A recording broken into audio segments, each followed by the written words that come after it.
Welcome to the Time for a Reset podcast, the podcast where I, Paul Frampton, interview senior marketers on the big issues of the day and the thing that they want to see reset with an ever-changing landscape. Welcome back to another episode of Time for a Reset. This morning, I'm delighted to be joined by Lars Silber. Lars is the CMO of HMD Global, which is the home of Nokia phones, which we'll unpack in a little bit. Lars has spent a lot of his career in very large, very well-known household brands that include Viacom, MTV, Lego, and he's also been very much at the forefront of both product design and marketing, and run very large teams across the world, and also been very involved in transformation and building out digital teams. So Lars has an illustrious career to talk about. So I'm really excited to have you here, Lars. So thank you for joining us this morning. Thank you. So the first place we always start, Lars, is with the reset. That the podcast is obviously called Time for a Reset. And whenever we talk to senior marketeers, they usually have a bugbear around something that they would change across the whole of marketing as a discipline if they could. So maybe we'll start there if you don't mind. So if there's one thing that I would love to put a reset on or start from scratch again, I think it's just the definition of the CMO role and how that's connected to product and product development. I think that's a crucial element. And I think we're right now in a journey in many companies where the CMO role is stepping into product a lot more than we've seen previously. At least that's how I feel in my role right now. I'm also head of product design. And I think the design story, the product story needs to be much more integrated in the marketing storyline that has been previously, at least in traditional company structure. Yeah, interesting. So I'd imagine that must be fairly unusual for a CMO to also have the product design role. And HMD Global is maybe a business that some listeners haven't heard of. So could you just tell us a little bit about the relationship between HMD and the Nokia brand, but also how you ended up having a role that cuts across both of those? Yes, absolutely. So I joined about a year and a half ago, and I previously was global head of marketing, brand, and digital at the Olympics, or as part of the Tokyo Olympics, Summer Olympics, and the Beijing Winter Olympics. So I was offered this role and haven't been in tech before. So for me, it was quite exciting to actually step into something as crucial. Like if you worked in entertainment, if you worked in pretty much any other brand, you reach consumers through some kind of tech platform. If you're not doing it through the TV, of course, which is also kind of tech platform. So I was quite thrilled to actually get this opportunity with HMD. So HMD is a 7-year-old startup. We've sold more than 400 million devices. It's a company with some quite strategic investors. Google is a big investor. Foxconn and Qualcomm are other really big leading investors. And what they, of course, have done is really to try to take a new take on tech. So for me, stepping into this company was quite interesting. And then we work both with Nokia, but also with other brands in developing tech that is carrying their brand. So we have in 6-7 years been the exclusive license holder of Nokia phones. So we brought back Nokia, both on feature phones, but also on smartphones. But we also have a number of different brands. And next year, we're launching our own brand called HMD, Human Mobile Devices, that hopefully will get a lot of traction, a lot of awareness next year. Nice. It works well, actually, doesn't it, HMD? I like that. And you said you worked at the Olympics, you worked at Lego, you've worked at Viacom, some very iconic, recognizable brands. And of course, the Nokia brand is a very iconic brand as well. So how does the relationship between the product change in a technology company versus like a toy manufacturer or a TV broadcaster? What are the fundamental differences? I think some of the differences are, of course, that innovation is coming from a technical point of view. But I think in a world where a lot of the tech development and production of tech is happening in the same places, it is still being commoditized and somewhat it is the same things that are coming out. So unless you have a brand story and a true marketing story, you will go into a price competition because everyone is pretty much doing the same thing. And in the mobile industry, it is very difficult to differentiate yourself just through tech. And that's also where we see, of course, Apple has really done a great job on their brand, starting with innovation. But I think we can also truly say that it's not the tech innovation that year on year is making people buy another Apple phone. It's the brands and the brand storyline and the ecosystem they've built that actually is driving that forward. So I think that's probably where you see a bigger difference. Like the Lego brick has not really changed in many, many decades. And I think Lego early on understood that they need to have not just their own brand storyline, but they need to work with Lucasfilms and Star Wars and Disney and Harry Potter and you name it. I don't think there's any brand property or IP, except probably Star Trek, that Lego hasn't worked with. And that's because they wanted to guarantee that relevancy and to tap into communities where they weren't already present. Okay, really interesting, really interesting. And you obviously mentioned Apple, and going back in time, obviously Nokia dominated the mobile phone landscape, and some listeners will remember the early Nokia phones. It feels like there's been some really interesting kind of product development that's happened over the last few years, and you guys have had a lot of success in selling into kind of developing markets and selling affordable kind of high feature phone, high functionality. Could you maybe just unpack, like, how do you deal with the challenge of the previous version of Nokia and try to, I guess, almost reimagine that in consumers' minds? So I think it's very important to differentiate between feature phones and smartphones. You could also say some people call it dumb phones and smartphones. Nokia is still the leader in feature phones. That's quite clear. And you would be surprised about how many feature phones are still being sold worldwide, because smartphones are great and they can do a lot of stuff, but you still need to charge them every day. And in many countries, developing countries, you will be on your way from a township to wherever you work. It will take a long time. You don't have a power outlet everywhere that you go. It's also like the durability and, of course, the cost. Like $2,000 for a smartphone, that's a lot of money in many markets. So that's where the feature phone is crucial and still has a really, really big role to play.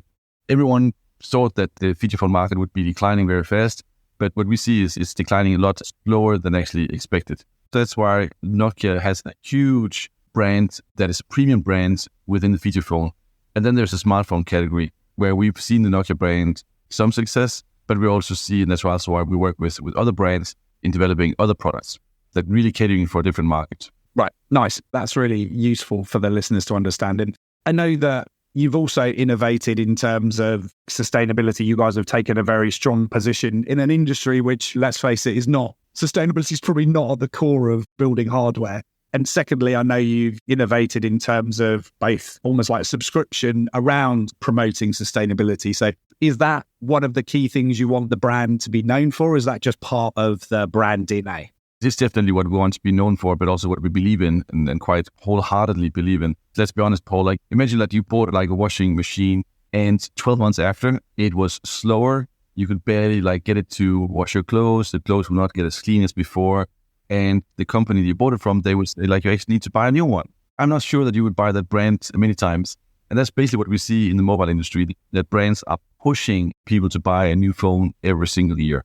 And at the same time, we know in 2022, there was 5.4 billion mobile devices lying around in drawers worldwide. Like from a planet point of view, those are very expensive devices to develop, like very, very expensive materials, minerals to like dig out of the earth and then really put into mobile phones. So we have an e-waste issue here, and we have a sustainability issue where we are saying, we actually want you to keep your mobile phone in your hands for longer. And we believe that we can actually do this. We can do that by making them repairable. This year, we won the Time Magazine award for Best Innovation within the repairability category with Time Magazine, which we're quite proud of. It should be possible for you to change your screen, to change your battery, to change your charging sockets on your device without going to a mobile store and get it fixed. But that will also make it possible for you to keep your device in your hands for longer. That's something that we believe in. That's something we innovate in, we dedicate resources to. And we also know, unfortunately, that these issues are going to be more and more critical for the whole world. So we believe that we are on the right track here and that we have a mission and a role to play here. Right. No, well, you articulate very clearly the big issue with 6 billion smartphones sat there just laying around. It's quite scary when you think about it in that kind of scale. How long do you think this shift will take? Because we've obviously got a very consumer-driven, like mobile phones have become very aesthetic and part of people's identity now. And potentially that kind of drives people's decision over some of the more important long-term. So how do you kind of problem solve around shifting, I guess, almost like the Apple effect? I think there's two schools here. There's a sustainability school that says we need to get back to the Stone Ages because that's great and we can't have any kind of luxury items or modern items because that's destroying the planet. There's a little amount of people like that want to go there. If we want to create positive impact on the planet, we need to hit the mass markets. The mass markets, they don't want something that looks ugly and like is a 5 centimeters thick phone that it's going to last forever. They want something that is beautiful, sexy, is attractive design-wise, has a great usability. It has all those things you expect because that's what you expect from a smartphone and from a feature phone as well. So we want and we insist on making phones that are both beautiful, like has great design value, great colors, all that stuff, but at the same time are repairable and sustainable and have all these elements within them. Of course, that takes a lot of work. And I can tell you, I just had this morning a call with the head of our product team. It's not easy to make that all fit into a very, very tiny device, make it beautiful and make it repairable and sustainable. Right. And presumably also make it affordable. Affordable is a relative thing, but to make it beautiful, repairable, sustainable, and not a fortune, to your point. That feels like if you can nail that, which obviously, as you say, it's not a straightforward challenge, then that does have scalability because you're ticking all the boxes rather than just the portion of the market who are very, very conscious about the planet. Everyone says they are, but their purchasing decisions tend to suggest otherwise when they actually have to make a decision on cost. Yeah, what we see is people not purchasing based on just sustainability. Well, a small category, but that's even if we cater for that category, that's not going to make the needed impact. We want to create like real sustainability, and real sustainability, it needs to be profitable. Like we want to create sustainable products that makes profit because without profit, we don't have scalability, and without scale, we don't have impact. That's why I think we also need to challenge people and sometimes say, well, it's great that you have a sustainability business, but it's borderline charity. And charity can't scale. So that's why we need to have that real sustainability and business model element built into the whole company. That makes perfect sense. And as you've articulated this, it makes obvious sense why you were so attracted to this task, because marketing and storytelling is obviously going to be critical to get that out there so that people do know. You also talked about, obviously, profitability. And like we often talk about on the podcast, the fact that marketing needs to be considered as a real growth engine for the business, as opposed to just a function or a department that does communications. So how does that work within a business like HMD Global that's got investors to keep happy about growth all the time? I work very closely with our CFO and we're on very good terms because I think it is, of course, often marketing seen as a big cost center and what we get out of it. In my previous jobs and also in my present job, I make a lot of effort into actually showing what kind of return on investment we're giving, whether that's the paid media and sort of the easier stuff, but also how we're building the brand and what does brand value actually mean when you look at the bottom line, and how can you actually charge more than you should for that product because we have that brand storyline, those values that we're putting into the product. So I think that's really on the CMO to have those conversations constantly and make sure that it's being understood, but also be very honest with yourself and say like, did that huge sponsorship actually pay off, or was it more to actually have a nice time, enjoy like whatever sport event it was? Really be critical about where you put the money and constantly measure everything that you do. Yeah, totally. And I imagine from some of the orgs that you worked at, from MTV to Lego, even the Olympics, all of those, let's call them brands, all of them had a lot of owned property and a lot of earned kind of value within the social space. And I know you've spent a lot of time in that space yourselves. Is that part of your vision for how you kind of move Nokia into the mainstream? Because I imagine you can't compete with the budgets that an Apple or a Samsung have, for instance. So how do you think about, I guess, what I would call the kind of owned, earned, paid? Like my boss actually often talks about paid media sometimes as a tax. And obviously Bezos and others have said for years that, and now ironically, Amazon's the biggest investor in paid media in the world. So it isn't just about having great product. You need product and you need to get it in front of people and prompt people and signpost people. So yeah, sorry, that was a long question, but just interested in your perspective on that. Can we compete against Apple and Samsung and so on? Yes, I would love to compete with them on that one. I would love to see the numbers on dollar for dollar return on investment. But of course, we don't have those resources. So we need to rely more on actually using organic media, using PR, telling the story, working with different partners, and then also have a great team, really try to go where others are not going. So we can't just pay our way out of it. We can't just buy the same amount of out-of-home and TV commercials and so on. I find that that's actually super interesting to have a role where you're the underdog.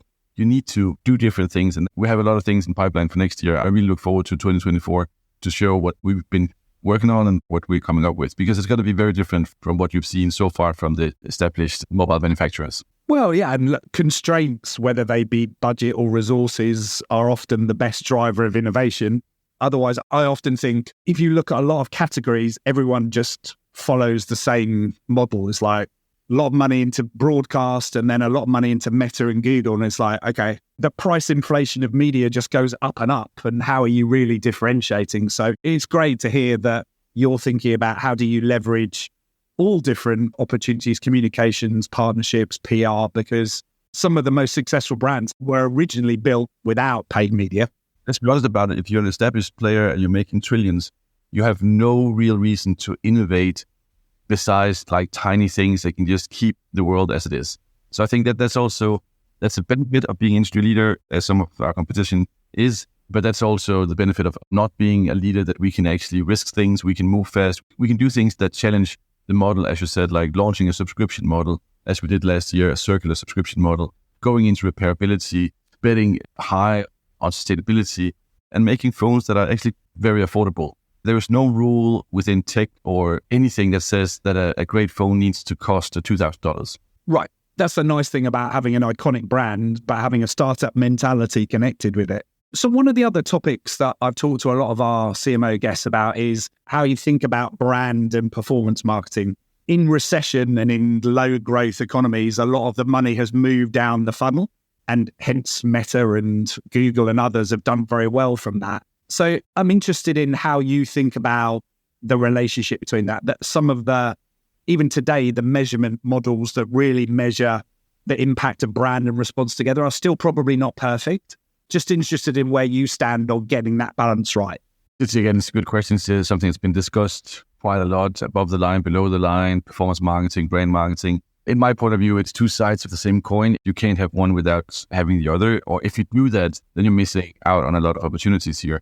I think what we did, for instance, at Lego, was that we really measured, for instance, YouTube content, really measured that with paid media. So used paid media and performance marketing to look at not just the last click attribution and some of the blunt models there, but really looking at every piece of content, saying what we did was just briefly explain the methodology we had back then.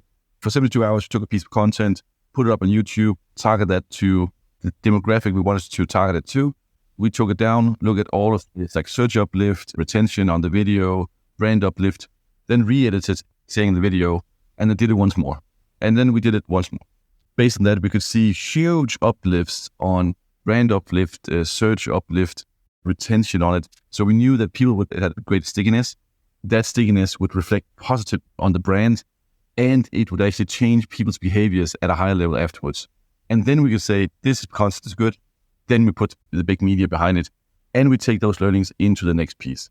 So I think that way of connecting a brand piece with performance marketing methods is that's also how entertainment works. That's how we changed the MTV model of doing content to really be high performing, but also really tightly close to the brand.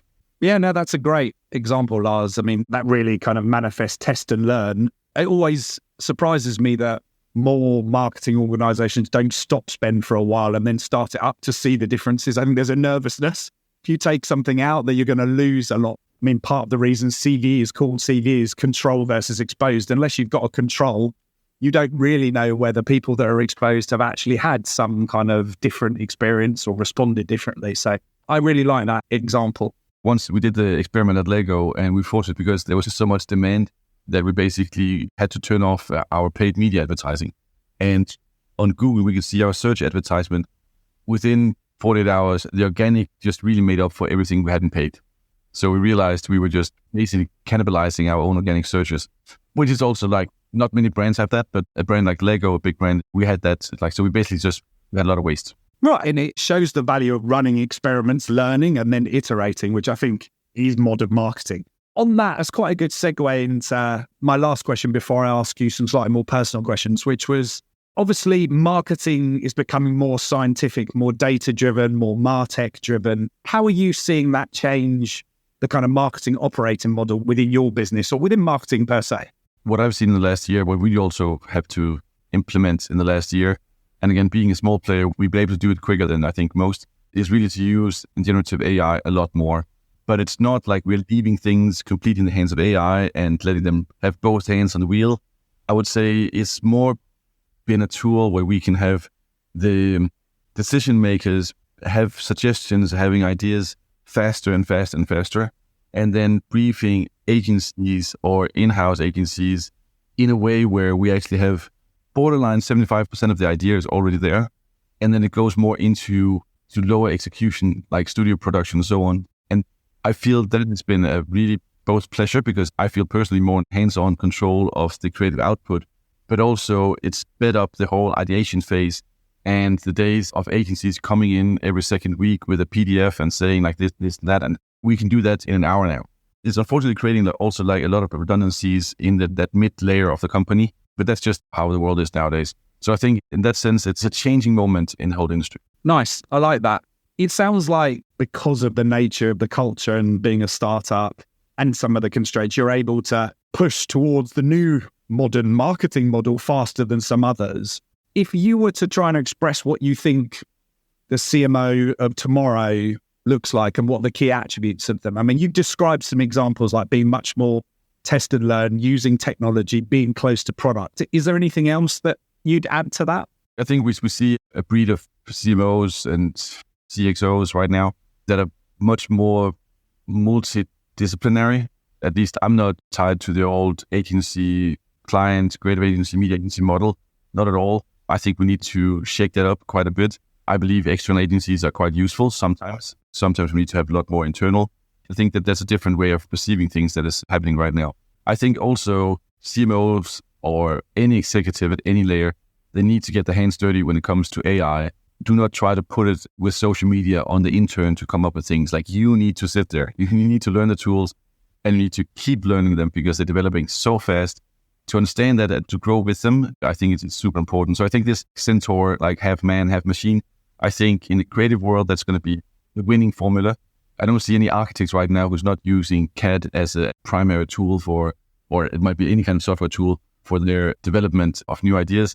Same thing with AI. It is already such a big part of your daily work, at least my daily work, and it's just going to be more and more important. But it also is important if you want to develop communication, you need to know culture. And it's very difficult for an AI to predict culture and to predict what is going to be the new change culture that you're going to deliver, as it's, of course, generative. So it is based on history, not on future. So I think that's really where you need to have your cultural references right. Ask the right questions. You cannot get the right results out of an AI. I think that's becoming more and more apparent. I really like the way you expressed that. I mean, firstly, the provocation around, which I think every marketer is looking at in some way, what do we do ourselves and what do we insource? That is a very different world to it was 10 years ago. But also, I really like the way that you talk about the parts of the process that generative AI should plug into and the parts that should remain led by creative people or data-driven analysts types. It feels like you still need these different skill sets, people that are either very highly analytical, highly creative. It's just they have to accept that their role changes with different tools. Everybody's always kind of improved and had better tools over times in the history of time. Yet everyone looks at AI because they just think it's going to remove jobs rather than as an additive support to allow more focus on the strategic or kind of more interesting work. Yeah, like we're going to have copywriters in the future. Yeah, probably a few, but they're going to be more prompt managers and quality assurance people. That's going to be more high level. We're going to have a lot fewer. So that's going to change. And whoever's going to make that shift and jump in competencies, they're going to make a lot of money. The rest will probably need to find a new job. That's a good segue into my last question, because I think it prompts everyone listening to think about how are you investing in yourself and developing and embracing and experimenting with new technology? Because if you're not, frankly, whether you're an assistant or a graduate or a CMO, you can very quickly become irrelevant. So people listening to you are probably thinking, you've worked at a lot of big orgs, you really understand marketing and product and work closely with the C-level, but I'm sure there are things that you're working on getting better yourself. So would you mind being vulnerable for the last minute or so and share some of the things that you're trying to improve yourself in? I've been fortunate to always been growing up together with people that have also been a bit geeks like myself and not been afraid of spending long nights and early mornings on diving into some rabbit hole that they want to investigate. So that's what I still do. And I luckily have both a great older brother who's also have the same interests I do with technology. but also a big network. And I think it's really important to carve out time for yourself to do that investigation. And a few weeks ago, I had an agency approaching me and said like they would do an AI workshop with us and teach us new tools about how we could use Midjourney. It's like, it's been out for like a long time. We've always been spending like long nights into these different tools, trying them out and figuring out what they can and do that on a consistent basis. So I think that's at least what some of the things I do. I'm also fortunate enough to be asked around as a keynote speaker in many parts of the world. I like to hear the sound of my own voice. It's great. But it's even better to actually meet the next generation coming up right now with new ways of looking at things. It's always inspiring to be out there talking to new people with different viewpoints and seeing different things in any part of the world that it is. So I travel a lot, even though it does require a lot of time in airports. It's really beneficial to have those conversations with people in South America or China or wherever they might be. I think that is something that I get energy from, even though it might be also taking a bit of jet lag sometimes. Yeah. No, I'm very similar. I think the opening horizons and seeing how business is done in Southeast Asia or LATAM or the Middle East. I was in Dubai recently, and just the way they approach growth is so different to anywhere else in the world. I mean, obviously there are some slightly different governmental setups there, but you're right. There's so much to learn from across the world. So look, Lars, that's been a great conversation. You've taken us from the importance of marketing being adjacent to product to really kind of helping us understand where the new Nokia will be going. Also jumped into kind of being provocative about what a CMO should do and how they explore new technology and kind of embrace change and work closely with the CFO and the finance department. And lastly, you've kind of put out the provocation around the model is changing, whether it's generative AI or it's what you build in-house or how you structure different parts of marketing operations. I think for our listeners, you've kind of challenged people to think differently about just because it's been done that way in the past doesn't mean that you need to carry on doing it that way. So I really like the thrust and the overall theme. So all that remains is for me to thank you for your time.